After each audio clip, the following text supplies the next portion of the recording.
অঞ্চলৰে বিশিষ্ট ব্যক্তি তথা ছাত্ৰ নেতা উপেন্দ্ৰ কুমাৰ নাথদেৱৰ সুপুত্ৰ চিন্ময় নাথে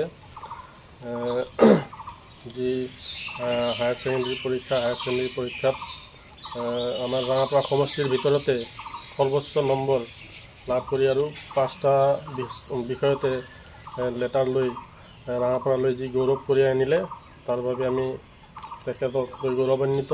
আৰু এই চেগতে আমি ৰাঙাপাৰা প্ৰেছ ক্লাবেও আজি তেখেতলৈ ক্ষুদ্ৰভাৱে সম্বৰ্ধনা জনাব বিচাৰিছোঁ আৰু সম্বৰ্ধনা জনাব ৰাঙাপাৰা প্ৰেছ ক্লাবৰ সভাপতি পংকজ নাথদেৱ।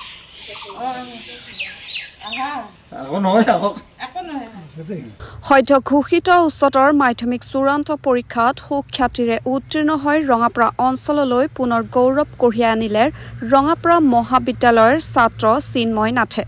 ৰঙাপাৰা মহাবিদ্যালয়ৰ বাণিজ্য শাখাৰ পৰা উচ্চতৰ মাধ্যমিক চূড়ান্ত পৰীক্ষাত চিন্ময় নাথে অৱতীৰ্ণ হৈছিল।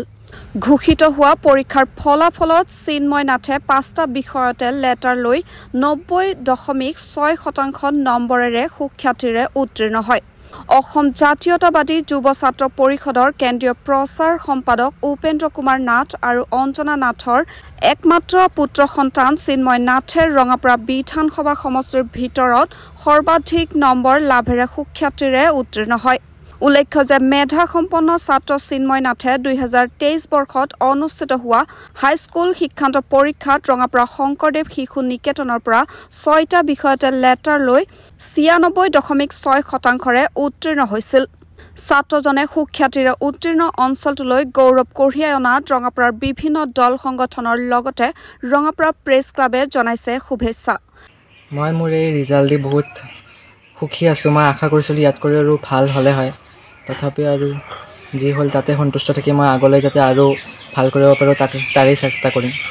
ভৱিষ্যতে কি পৰিকল্পনা কৰিছা? আৰু ভৱিষ্যতে মোৰ এজন প্ৰশাসনিক বিষয়া হোৱাৰ আশা আছে।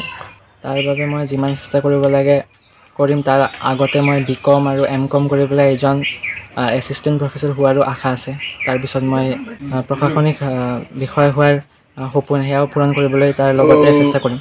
পোনপ্ৰথমে আপোনাৰ কৰ্মৰত এই ইলেক্ট্ৰনিক মিডিয়া চেনেললৈ ধন্যবাদ জ্ঞাপন কৰিছোঁ যে মোৰ ল'ৰা চিন্ময় নাথে উচ্চতৰ মাধ্যমিক পৰীক্ষাত যোৱাকালি যি ঘোষণা কৰিছিলে সেই পৰীক্ষাত ৰঙাপাৰা অঞ্চলৰ ভিতৰত সৰ্বাধিক নম্বৰ লাভ কৰি বাণিজ্য বিষয়ত যি সুখ্যাতি সুনাম কঢ়িয়াই আনিলে তাৰ বাবে মই নথৈ আনন্দিত। অনাগত দিনতো সি যাতে ইয়াতকৈও ভাল ফলাফল কৰিব পাৰে বিভিন্ন পৰীক্ষাত, তাৰ বাবে ৰাইজৰ আশীৰ্বাদ বিচাৰিছোঁ আৰু ৰাইজৰ আশীৰ্বাদেই নিৰ্ধাৰণ কৰি মোৰ ল'ৰাই অনাগত দিনত যাতে আকৌ উন্নতিৰ পথত আগবাঢ়িব পাৰে তাৰ বাবে মই পিতৃ হিচাপে নথৈ আনন্দিত।